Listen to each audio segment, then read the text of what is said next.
Narreddy Sunitha, doctor Sunitha Reddy, doctor of doctor YS Vivekananda Reddy.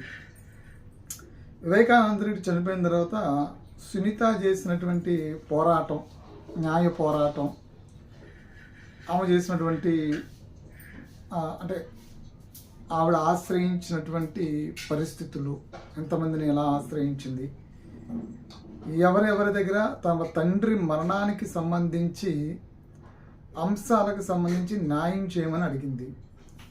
అంతిమంగా సుప్రీంకోర్టులో CBI దర్యాప్తు వేయటం ద్వారా వివేకానందారెడ్డి కేసుకు సంబంధించి అవినాష్ రెడ్డి వరకు కూడా అక్యూజ్డ్గా, A8 వరకు అవినాష్ రెడ్డి వరకు కూడా అక్యూజ్డ్ని దర్యాప్తులో అక్యూజ్ చేయడం, తర్వాత సిబిఐ కోర్టు వాళ్ళకి ముందస్తు బెయిల్ మంజూరు చేయడం, అరెస్టు లేకుండా బయటపడటం. సరే, ఇవన్నీ ఒక ఎత్తు అయితే, డాక్టర్ సునీత తాను చేసిన న్యాయ పోరాటంలో భాగం ఎంత అంటే, ఈరోజు జరుగుతున్నటువంటి పులివెందులలో జరుగుతున్నటువంటి ఏదైతే ఆ జెడ్పీటీసీ ఎన్నిక ఏదైతుందో ఆ ప్రభావం దాని మీద పడేదాకా ఉంది. అంటే ఇక్కడ వైఎస్ సునీత షర్మిల కడప ఎంపీగా, అంటే హంతకుడు వివేకానందరెడ్డి హంతకుడి మీద షర్మిల ఎంపీగా పోటీ చేసింది. ఎంపీగా పోటీ చేసి, కడప నుంచి ఎంపీగా పోటీ చేసి, ఇటు వివేకానంద భార్య, అదేవిధంగా సునీత కూడా ఇటు షర్మిలకు మద్దతుగా క్యాంపెయిన్ చేశారు. క్యాంపెయిన్ చేసినప్పుడు కూడా అవినాష్ రెడ్డి గెలిచారు. సరే, అది ఏ ప్రభావంతో, ఏ ప్రలోభాలకు గెలిచారో ఏంటనేది తర్వాత, అంటే గెలిచారు కాబట్టి ప్రజాస్వామ్యంలో ఓటరు రాజ్యాంగబద్ధంగా ఓటు వేసి గెలిపించారు కాబట్టి దాన్ని మనం కామెంట్ చేసేది. కానీ హంతకుడుగా అప్పటికి అక్యూజ్డ్, A8 అక్యూజ్డ్ ఉన్నటువంటి అవినాష్ రెడ్డి ఆ రోజు గెలవటం అనేది కొంత అంటే వివేకానందరెడ్డి చంపినటువంటి హంతకుడు, ఒక పక్కన సునీత, మరో పక్క నుంచి షర్మిల ఒక హంతకుడి మీద పోటీ చేస్తానని చెప్పని వివేకానందరెడ్డి హత్యకు సంబంధించినటువంటి అంశాలు చాలా ఆ ప్రచారంలో, ఆ క్యాంపెయినింగ్లో ఆవిడ పెద్ద ఎత్తున ప్రచారం చేసిన, జోలు పట్టి ఆడుకుంటున్నామని చెప్పిన ఎక్కడో పొరపాటు ఎక్కడో ఏదో జరిగింది, ఆయన గెలిచాడు. సో అక్కడ వరకు అంతా ఓకే.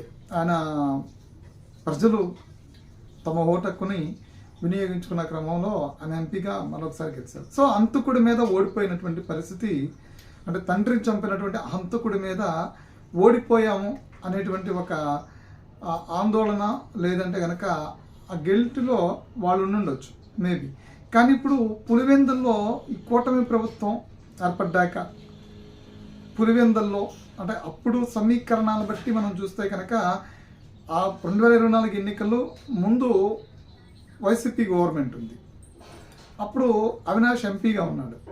అప్పుడే ఆంధ్రప్రదేశ్ 2024 ముందు, ఎన్నికలకు ముందే ఆంధ్రప్రదేశ్ రాజకీయాల్లోకి షర్మిల ప్రత్యక్ష రాజకీయాల్లోకి రావటం, ఏపీసీసీ అధ్యక్షులుగా రావటం, అంటే ఎక్కువ సమయం టైం కూడా లేకపోవటం. అంటే కడప కాన్స్టిట్యున్సీలో ఆమె ఎక్కువ ప్రచారం చేసుకోవడానికి కానీ, అంటే ఎక్కువ అంతకుముందు ఆ కడప కాన్స్టిట్యున్సీలో ఆవిడ ఎక్కువ కార్యక్రమాలు కానీ ఇతర అంశాలు కానీ చేయకపోవటం అనేదానికి కొంత చూసుకోవచ్చు. కానీ అక్కడికి ఆవిడ గట్టి పోటీ ఇచ్చిందని చెప్పుకోవచ్చు. సరే, అలా ఓడిపోయినటువంటి హంతకుడి మీద ఓడిపోయామనేటువంటి ఆ ఫీలింగ్ ఉండొచ్చు.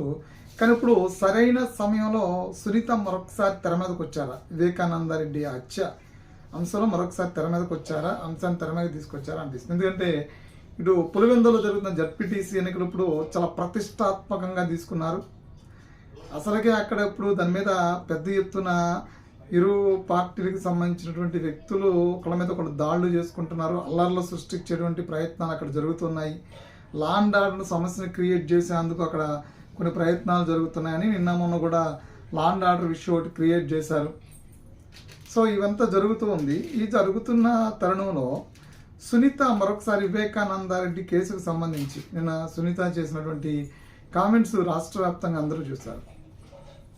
బీటెక్ రవిని ఇంకా ఇతర వ్యక్తుల్ని ఇరికిచ్చేందుకు ఒక లెటర్ తీసుకొచ్చి సునీతని సంతకం పెట్టమని, కేసు వాళ్ళకి మీద నెట్టేసే ప్రయత్నం చేద్దామని, అదేవిధంగా నారాసుర రక్త చరిత్ర అని చెప్పని చంద్రబాబు నాయుడు మీద ఒక పెద్ద కథనం సాక్షి పేపర్లో రాస్తే నమ్మానని, నమ్మిన తర్వాత మాట్లాడాల్సి వచ్చింది, మాట్లాడానని, అదేవిధంగా కొడుకులు లేనటువంటి వివేకానందరెడ్డి సొంత కొడుకులాగా జగన్మోహన్ రెడ్డిని సాకారని, ఇద్దరం కలిసి ఆడుకున్నామని, కనీసం ఆ ప్రేమ కూడా బాబా మీద చూపించలేకపోయారనేది అప్పుడు ఆవిడ ఆవేదన మరొకసారి చెప్పారు.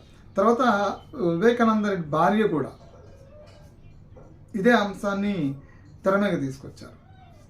అంటే జగన్మోహన్ రెడ్డి కొడుకు కన్నా ఎక్కువగా సాగితే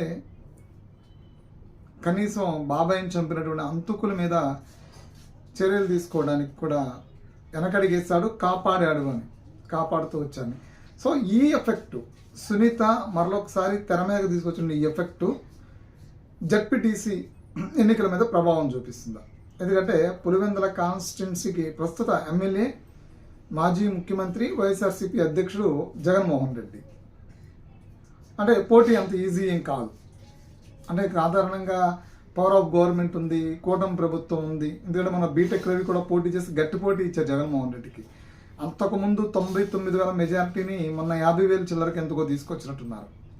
సో ఈ పరిస్థితుల్లో కుప్పంలో వీళ్ళు అదిరించో బెదిరించో నయానో భయానో జడ్పీటీసీలు, ఎంపీటీసీలు, ఆ కార్పొరేషను, కుప్పం పంచాయతీలు, మున్సిపాలిటీలు అన్నీ గెలవగలిగినప్పుడు ఈ టర్మ్లో పులివెందుల జడ్పీటీసీ గెలవటం అనేది ఈ కూటమి ప్రభుత్వానికి పెద్ద కష్టం కాకపోవచ్చు. ఎందుకంటే ప్రస్తుత పరిపాలనా విధానంలో వాళ్ళు చాలా అగ్రెసివ్గా ఉన్నారు, మంచి పరిపాలన అందిస్తూ ఉన్నారు, ప్రజలకి మంచిగా అందుబాటులో ఉన్నారు, ఒక మంచి నాయకత్వంతో ఉన్నారు.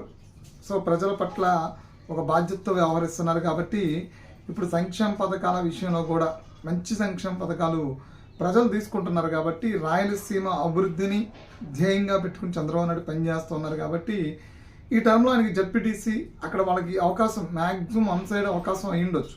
అంటే కూటమి ప్రభుత్వం అంటే పులివెందుల ఎమ్మెల్యే జగన్మోహన్ రెడ్డి స్థానికత ఉన్న ఆయన అక్కడ గత రాజకీయాల్లో ఆయన దిట్ట అయినా, అక్కడ స్థానిక ఎమ్మెల్యే బలమైనటువంటి ఎమ్మెల్యే అయినా, పులివెందుల ఆయన చెయ్యెత్తితే జనం ఆగిపోయినా కానీ చదువుకున్నటువంటి వాళ్ళు మనం గ్రాడ్యుయేట్ ఎన్నికల్లో చూసాం కదా, రాయలసీమ మొత్తం అన్నీ కూడా ఓడిపోయారు.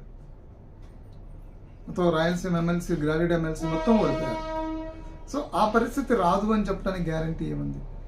సో కాబట్టి ఏంటంటే ఈ ఎఫెక్ట్, సునీత ఎఫెక్టు మరొకసారి పులివెందుల జడ్పీటీసీ మీద పడబోతుంది అనేది కొంత నడుస్తున్న చర్చ. అయితే ప్రస్తుత కూటమి ప్రభుత్వం ఇస్తున్నటువంటి సంక్షేమ పథకాలు బట్టి ప్రస్తుతం కూటమి ప్రభుత్వం చేస్తున్నటువంటి పరిపాలన బట్టి జడ్పీటీసీ మెంబరు, జిల్లా పరిషత్తు కూడా ప్రభుత్వానికి అనుకూలంగా ఉంటే, ఎందుకంటే అక్కడ స్థానిక ఎమ్మెల్యే జగన్మోహన్ రెడ్డి అసెంబ్లీకి రానటువంటి వ్యక్తి, పులివెందుల నియోజకవర్గంలో పెద్దగా ఆయన అభివృద్ధి చేసినటువంటి అంశాలు కూడా ఏమీ లేవు. కాబట్టి అక్కడ స్థానికంగా ఉన్నటువంటి యువత కావచ్చు, ఉద్యోగులు కావచ్చు, చదువుకున్న వాళ్ళు కావచ్చు, మేధావులు కావచ్చు, ఒక జడ్పీటీసీ జిల్లా పరిషత్ మెంబర్ కూడా ఉపయోగకరమైనటువంటిది, ప్రభుత్వంలో భాగమైతే బాగుంటుంది అనే ఆలోచనకు వచ్చారని తెలుస్తుంది. సో ఆ ఆలోచనలో భాగమే జడ్పీటీసీ పులివెందుల టీడీపీ గెలవబోతుందనే సంకేతాలు. మరో పక్కన సునీత తీసుకున్నటువంటి నిర్ణయం, సునీత కొన్ని చెప్తున్నటువంటి వాస్తవాలు కూడా చాలా వాస్తవాలు, కొన్ని వాస్తవాలు కాదు. వివేకానందరెడ్డి హత్య కేసు సంబంధించి సునీత మరొకసారి తీసుకొచ్చినటువంటి కొన్ని అంశాలు, తెర మీద కొన్ని అంశాలు ఈరోజు చర్చాంశనీయంగా మారింది రాయలసీమలో. మరొకసారి ఆ ఎఫెక్టు చాలా వరకు పడవచ్చు అనేది కూడా చర్చ ఉంది.